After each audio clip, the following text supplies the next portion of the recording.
2 toddlers, 48 hours, and absolutely no one to pick up the slack. That's when it hit me like a truck.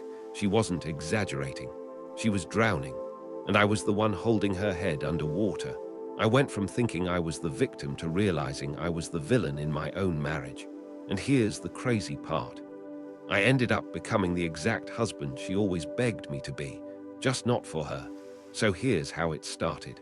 They met in college, got married in their early 20s, and honestly, they went from dorm life to married life almost overnight. New city, new jobs. Well, his job. She got pregnant not long after the wedding. First kid came a few months past their first anniversary. And just like that, she became a stay-at-home mom, and he started picking up overtime. 80 hours a week, sometimes more, and in his mind, he was killing it, working himself to the bone, providing for his family. But here's the thing, she matured way faster than he did, because she had to. While he was still mentally in that college dorm headspace, she was keeping a tiny human alive, managing a household, and slowly losing her mind. The fight started pretty quickly. And look, I'm not talking about little spats over who left the milk out. She was telling him over and over that she needed help, physical help, emotional support, a partner, and his response. He'd list all the reasons she was wrong. I worked 80 hours this week. I changed a diaper last week. I cooked my own meal just for me so she wouldn't have to. Do you hear how ridiculous that sounds? He actually thought cooking only for himself was some kind of favor to her. I mean, come on. He used weaponized incompetence before that term even existed. You know the drill, pretending not to know how to do something so someone else just does it for you. In his head, he was working hard, so she was being unrealistic. She just couldn't see how much he was doing. But here's the reality check. There was way more work than he ever realized. She was drowning, asking for a life raft, and all he did was argue with her about whether the water was even that deep. And every few months, things would kind of improve. Partly because he'd do 1 or 2 more chores, but mostly because she just started shutting down. She stopped bringing up the fights. She internalized all that frustration and just carried it, alone. Then they had a second child, and you'd think maybe that would wake him up, right? Nope. It just added more stress, more sleepless nights for her, more resentment. The fights got worse, way worse. But here's what kills me, he genuinely didn't see it. He thought things were fine because she stopped complaining. He mistook her exhaustion for acceptance. He mistook her silence for peace. And all the while, she was building up this massive wall of resentment that he had no idea existed. Eventually, she said she couldn't handle it anymore, and she moved in with family a few hours away. And what did he do? He tried to win her back, but not by changing, by love bombing. Another term he didn't know at the time. Grand gestures, promises he wouldn't keep, the whole thing. He figured she'd come to her senses. So when he got served divorce papers, he was genuinely shocked, like blindsided. He kept thinking, I never cheated, I didn't abuse her, I have no vices, we love each other. How could she do this? That's the part that gets me. He really didn't see it coming. Because in his mind, not being a monster meant he was a good husband. But being a good husband isn't just the absence of bad behavior.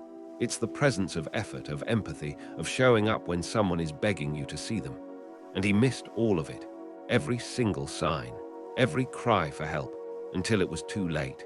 So he's sitting there, holding the divorce papers, and he honestly cannot believe it. In his mind, he did everything right. He never cheated, never raised a hand to her, didn't have any drinking or gambling problems. He loved her. How could she do this to him? That's the thing about blind spots. You don't know they exist until someone crashes into them. They go to mediation. And for the first time, he sees it. The resentment. Not just anger, deep, raw, years in the making resentment. And he's completely caught off guard. Where did this even come from? They hammer out a custody arrangement every other weekend. That's it. He agrees because honestly, what else is he supposed to do? Then comes the first weekend. 2 toddlers, 48 hours, no pre-made meals, no outfits laid out, no cleaned house waiting for him. Just him, 2 little kids, and a whole lot of chaos. And here's where the story flips. He is completely overwhelmed within the first few hours. I'm talking full-on panic. How do you keep two small humans alive, fed, clean, and entertained all by yourself? When do you sleep? How do you shower? Why is there so much laundry? And then it hits him. This wave of empathy so strong it almost knocks him over. She wasn't exaggerating. She wasn't being dramatic. This was her life, every single day. While he was working 80 hours and patting himself on the back for changing one diaper a week, she did everything. The cleaning, the cooking, the emotional labor, the mental load of tracking appointments and nap schedules and diaper sizes, all of it. And he never saw it because he never had to do it. Someone else always picked up his slack. First his parents, then his college roommates, then her. And now, no one was coming to save him, so he calls her. He apologizes. And I mean a real apology, not the half-hearted ones he'd given before. He tells her he gets it now. He finally understands what she was going through, and her reaction, she gets angrier, not the forgiveness he was hoping for, not even close.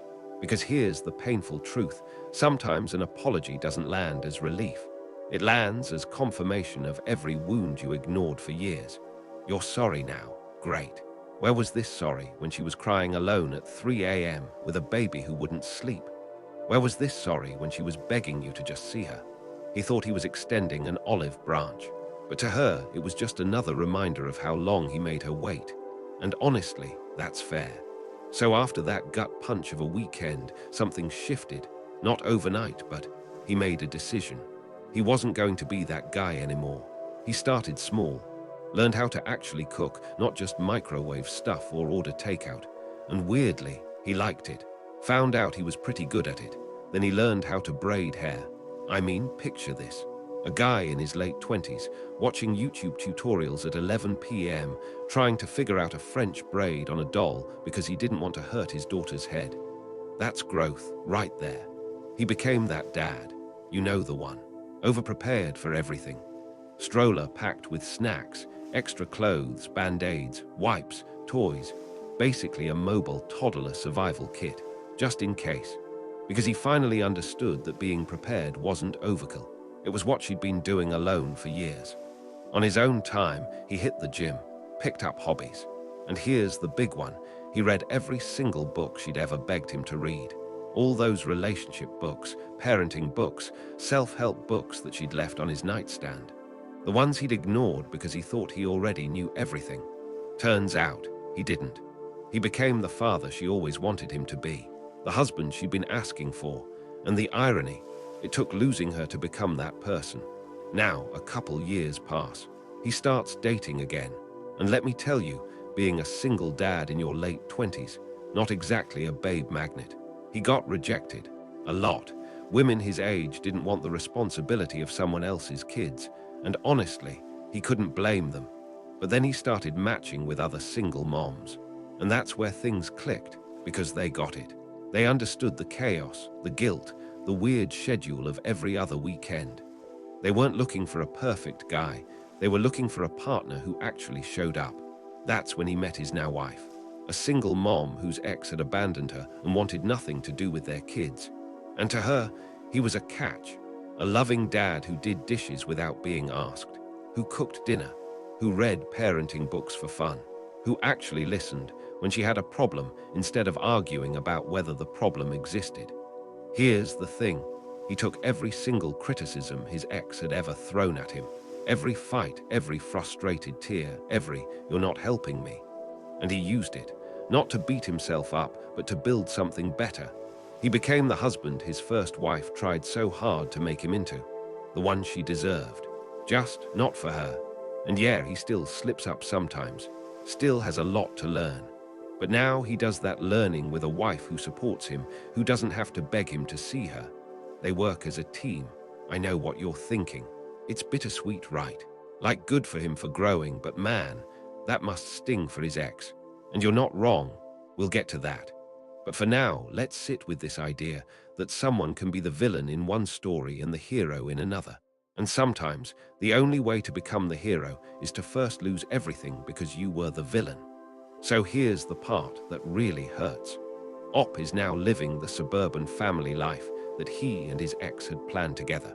The nice house, the blended family, the husband who cooks and cleans and reads parenting books. He became everything she begged him to be, just not with her.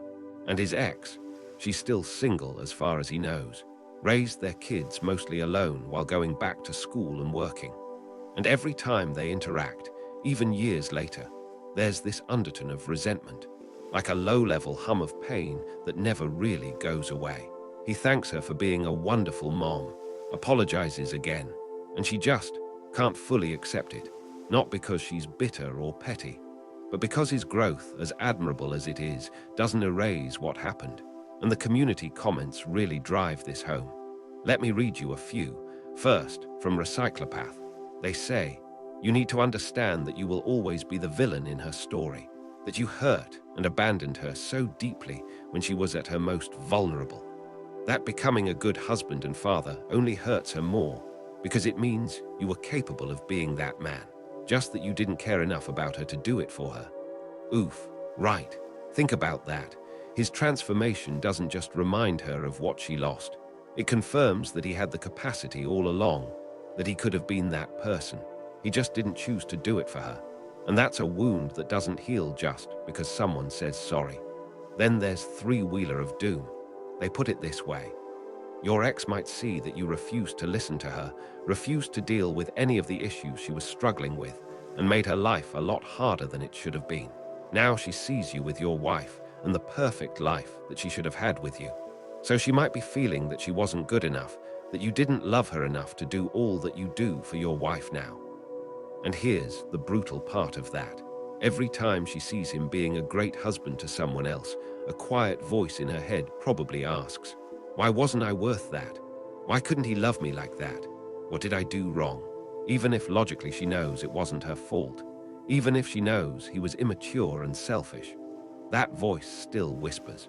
And finally, Null 588 says something short but heavy. Your apology doesn't undo the harm you caused. She may never be friendly with you. You just have to accept it. She probably questions why she wasn't worth the effort you put in after she ended things. That's the core tension right there. Op wants forgiveness. He wants her to see how much he's changed. But for her, his change is almost insulting because it proves he was capable. He just needed the right motivation. And apparently she wasn't it. Look, I'm not saying Op is still the bad guy. He's clearly done the work. He's shown up for his kids. He's built a healthy relationship. That matters a lot. But growth doesn't give you a time machine. You can't go back and undrown someone.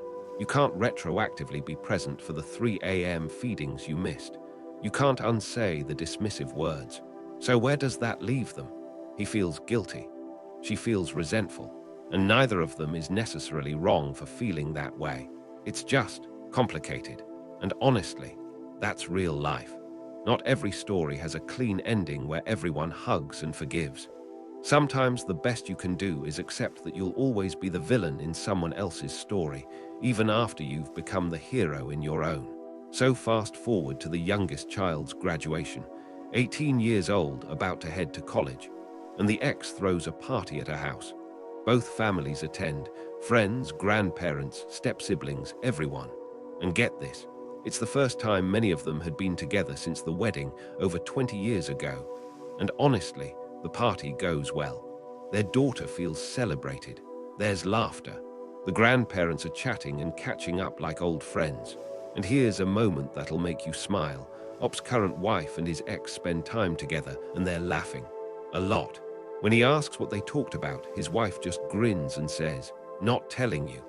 His guess. They were sharing war stories about him, and honestly, good for them. The ex also casually drops a name during conversation, Mark. Just says, "Mark and I talked about doing," and moves on. Op has no idea who Mark is. Maybe a boyfriend. She doesn't elaborate, and he doesn't pry. Near the end of the night, Op thanks her again, tells her she's been a wonderful mother. Apologizes one more time for how he failed her all those years ago. And this time, she doesn't get angry. She responds kindly. And then she apologizes to him for fighting so hard against his requests for more visitation years back. That was big. She admitted she made things harder than they needed to be. They talk about the kids, about how proud they are, about college and empty nests and travel plans. And then the conversation just ends, naturally, not with drama or tears, just two people who share a history, closing a chapter. Because here's the quiet truth of that night. Their interactions are mostly finished now. The kids are adults. No more custody exchanges. No more forced small talk at drop-offs. There'll be college graduations, maybe weddings someday, but the day-to-day connection, it's over. Ops still feels guilt. He says he'll carry that for life, and he's learning to accept it. Not to let it crush him, but to let it keep him honest. To remind him of who he was so he never becomes that person again. In the end, they raised two happy kids who feel loved. That's not nothing. That's actually kind of everything. Just not the fairy tale either of them imagined 20 years ago. Stories like this really make you think, right? About growth, guilt, second chances, and how sometimes doing better doesn't erase the past. If you made it this far, you're probably into deep, real-life Reddit stories.